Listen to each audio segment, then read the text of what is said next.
ఆకాశవాణి ప్రాంతీయ వార్తలు చదువుతున్నది పోపూరి మురళీకృష్ణ ప్రసాద్. ముఖ్యాంశాలు. రియల్ టైమ్ గవర్నెన్స్ సిస్టమ్ ఆర్టీజీఎస్పై సమీక్ష నిర్వహిస్తున్న ముఖ్యమంత్రి నారా చంద్రబాబు నాయుడు. బంగాళాఖాతంలో తీవ్ర వాయుగుండం నేపథ్యంలో ఉత్తరాంధ్ర ప్రాంత మత్స్యకారులు అప్రమత్తంగా ఉండాలని సూచించిన మంత్రి కె అచ్చెన్నాయుడు. తూర్పుగోదావరి జిల్లా రాజమహేంద్రవరంలో నిర్వహిస్తున్న వన్ ఇండియా వన్ సినిమా జాతీయ కార్యక్రమ గోడపత్రిక లోగోను ఆవిష్కరించిన మంత్రి కందుల దుర్గేష్. విజయవాడలోని ఇంద్రకీలాద్రి శ్రీ దుర్గామల్లేశ్వర స్వామి దేవస్థానంలో ప్రారంభమైన శాకంబరి దేవ ఉత్సవాలు. వార్తల వివరాలు. ముఖ్యమంత్రి Nara Chandrababu Naidu real time governance system ఆర్టీజీఎస్పై ఈరోజు సమీక్ష నిర్వహిస్తున్నారు. అమరావతిలోని రాష్ట్ర సచివాలయంలో జరుగుతున్న ఈ సమావేశంలో ప్రభుత్వ కార్యక్రమాల అమలు తీరు, సాంకేతిక పరిజ్ఞాన వినియోగం, ప్రజలకు అందుతున్న సేవలపై ముఖ్యమంత్రి సంబంధిత అధికారులతో చర్చిస్తున్నారు. అలాగే ఆర్టీజీఎస్ ద్వారా ప్రభుత్వ శాఖల పనితీరు, ప్రజాసేవల అందుబాటు, వివిధ పథకాల అమలు పురోగతిని పరిశీలించనున్నారని, ప్రభుత్వ ప్రాధాన్య కార్యక్రమాలపై పర్యవేక్షణ, శాఖల మధ్య సమన్వయం, ప్రజా సమస్యల పరిష్కారంలో ఆర్టీజీఎస్ పాత్రపై ఈ సమీక్షలో చర్చించే అవకాశం ఉందని అధికారులు తెలిపారు. Film and television promotion council of India FTPC ఆధ్వర్యంలో తూర్పుగోదావరి జిల్లా రాజమహేంద్రవరంలో నిర్వహిస్తున్న వన్ ఇండియా వన్ సినిమా జాతీయ కార్యక్రమానికి సంబంధించిన గోడపత్రిక లోగోను సినిమాటోగ్రఫీ శాఖ మంత్రి కందుల దుర్గేష్ ఈరోజు ఆవిష్కరించారు.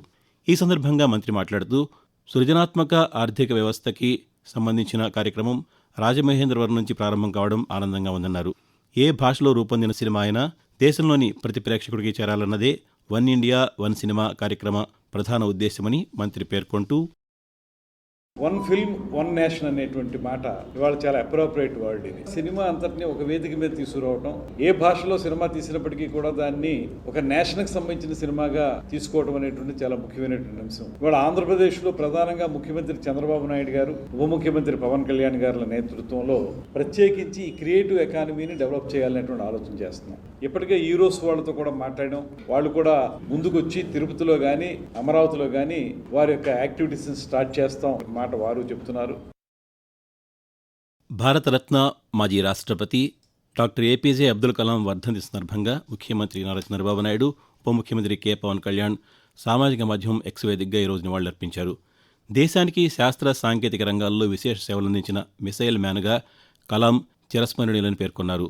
నిరాడంబరత, మానవతా దృక్పథంతో ప్రజల రాష్ట్రపతిగా ఆయన విశేష ఆదరణ పొందారని చంద్రబాబు నాయుడు కొనియాడారు. ఉప ముఖ్యమంత్రి పవన్ కళ్యాణ్ మాట్లాడుతూ భారత అంతరిక్ష రక్షణ రంగాల అభివృద్ధికి విశేష కృషి చేసిన ప్రముఖ శాస్త్రవేత్తగా, ఆధునిక భారతదేశపు గొప్ప నిర్మాతల్లో ఒకరిగా అబ్దుల్ కలాం ఎప్పటికీ స్ఫూర్తిదాయకంగా నిలుస్తారని పేర్కొన్నారు. అలాగే వైఎస్ఆర్ కాంగ్రెస్ పార్టీ అధ్యక్షులు, మాజీ ముఖ్యమంత్రి వైఎస్ జగన్మోహన్ రెడ్డి స్పందిస్తూ అబ్దుల్ కలాం దార్శనికత, విలువలు మనకు ఎప్పటికీ మార్గదర్శకంగా ఉంటాయని తెలిపారు. రాష్ట్ర వ్యాప్తంగా ప్రారంభమైన ఇంటింటికి తెలుగుదేశం కార్యక్రమంలో భాగంగా ప్రకాశం, బాపట్ల, ఏలూరు జిల్లాల్లో మంత్రులు డోలా శ్రీ బాలవీరాంజనేయ స్వామి, గొట్టిపాటి రవికుమార్, కొలుసు పార్థసారథి ఈరోజు పర్యటించారు. కొండపి మండలం రేగులగడ్డపాలెంలో మంత్రి బాలవీరాంజనేయ స్వామి ఇంటింటికి వెళ్లి ప్రజలతో మాట్లాడారు. 2 ఏళ్లలోనే కొండపి నియోజకవర్గంలో 500 కోట్లకు పైగా అభివృద్ధి పనులు చేపట్టామని తెలిపారు. అదేవిధంగా బాపట్ల జిల్లా సంతమాగులూరు మండలం ఏల్చూరులో మంత్రి గొట్టిపాటి రవికుమార్ పాల్గొని ఏల్చూరు సజ్జాపురం బీటీ రోడ్డును ప్రారంభించారు. అలాగే ఏలూరు జిల్లా నూజివీడులో మంత్రి కొలుసు పార్థసారథి ఈరోజు పర్యటించి ఇంటింటికి వెళ్లి వారికి అందుతున్న ప్రభుత్వ సంక్షేమ పథకాలు, సమస్యల గురించి అడిగి తెలుసుకున్నారు. అనంతరం ఆయన మాట్లాడుతూ, ఇంటింటికి తెలుగుదేశం కార్యక్రమాన్ని రాష్ట్ర వ్యాప్తంగా ప్రారంభించడం జరిగింది.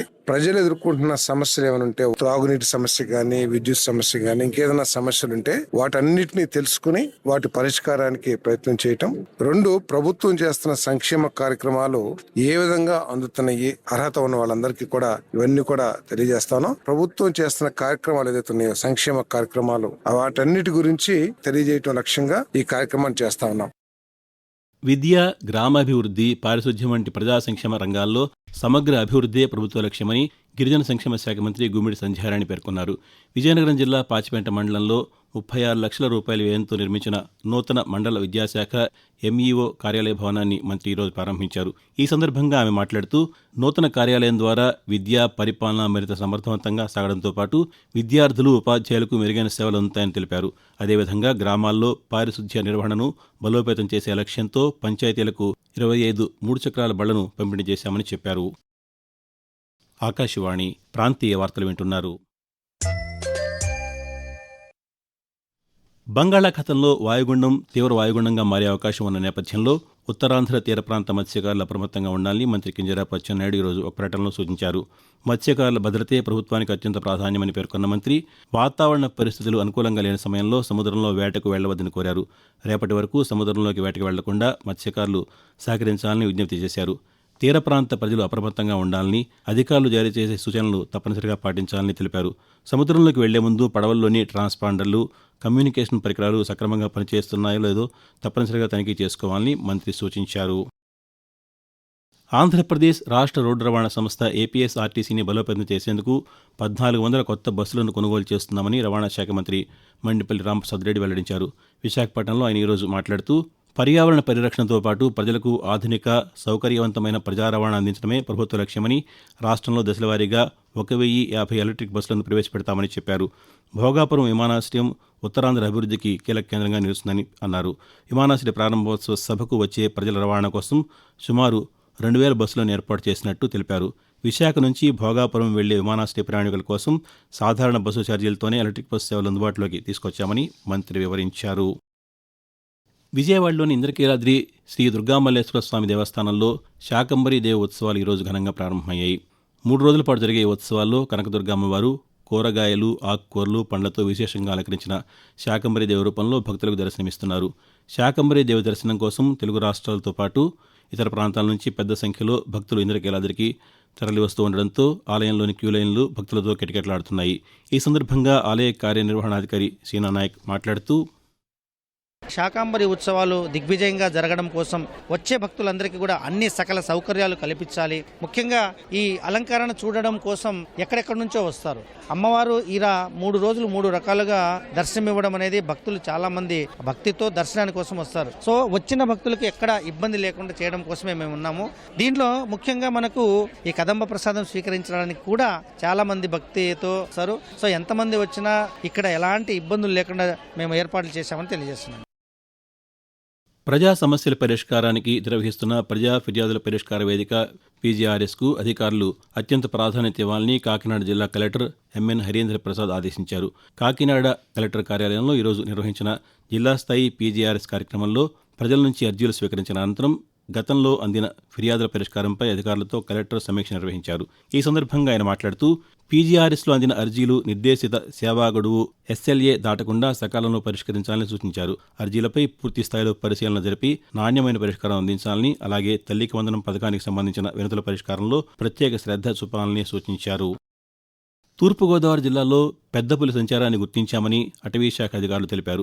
గోపాలపురం మండలంలోని కరకపాడు, నందిగూడెం అటవీ ప్రాంతాల్లో పులి కదలికలను గుర్తించామని, దాని రక్షణతో పాటు ప్రజల భద్రతకు ప్రత్యేక చర్యలు చేపట్టామని చెప్పారు. పులిని సురక్షితంగా అటవీ ప్రాంతంలోకి తరలించే లక్ష్యంతో 3 ప్రత్యేక బృందాలు, డ్రోన్లు, ట్రాప్ కెమెరాల ద్వారా తనిఖీలు నిర్వహిస్తున్నామని తెలిపారు. సమీప గ్రామాల ప్రజలు అప్రమత్తంగా ఉండాలని, అధికారుల సూచనలు పాటించి సహకరించాలని కోరారు. రాష్ట్రంలో రైతుల బీమా బకాయిల విడుదలకు కేంద్ర ప్రభుత్వం అనుమతి ఇచ్చిందని వ్యవసాయ శాఖ మంత్రి కె అచ్చెన్నాయుడు ఒక ప్రకటనలో తెలిపారు. గత ప్రభుత్వం 1,900 కోట్ల రూపాయల బీమా ప్రీమియం బకాయిలు చెల్లించకుండా వదిలేసిందని, ఇటీవల కేంద్ర వ్యవసాయ శాఖ మంత్రి శివరాజ్ సింగ్ చౌహాన్ను కలిసి రాష్ట్ర రైతుల సమస్యను వివరించామని, నిధుల విడుదలకు కేంద్రం సానుకూలంగా స్పందించిందని చెప్పారు. ప్రాంతీయ వార్తలు ముగించే ముందు ముఖ్యాంశాలు మరోసారి. రియల్ టైమ్ గవర్నెన్స్ సిస్టమ్ ఆర్టీజీఎస్పై సమీక్ష నిర్వహిస్తున్న ముఖ్యమంత్రి నారా చంద్రబాబు నాయుడు బంగాళాఖాతంలో తీవ్ర వాయుగుండం నేపథ్యంలో ఉత్తరాంధ్ర ప్రాంత మత్స్యకారులు అప్రమత్తంగా ఉండాలని సూచించిన మంత్రి కె అచ్చెన్నాయుడు. తూర్పుగోదావరి జిల్లా రాజమహేంద్రవరంలో నిర్వహిస్తున్న వన్ ఇండియా వన్ సినిమా జాతీయ కార్యక్రమ గోడ పత్రిక లోగోను ఆవిష్కరించిన మంత్రి కందుల దుర్గేష్. విజయవాడలోని ఇంద్రకీలాద్రిపై శ్రీ దుర్గామల్లేశ్వర స్వామి దేవస్థానంలో ప్రారంభమైన శాకంబరీ దేవ ఉత్సవాలు. ఆకాశవాణి ప్రాంతీయ వార్తలు ఇంతటితో సమాప్తం. తిరిగి సాయంత్రం 6 గంటల 10 నిమిషాలకు విశాఖపట్నం కేంద్రం నుంచి ప్రాంతీయ వార్తలు వింటారు.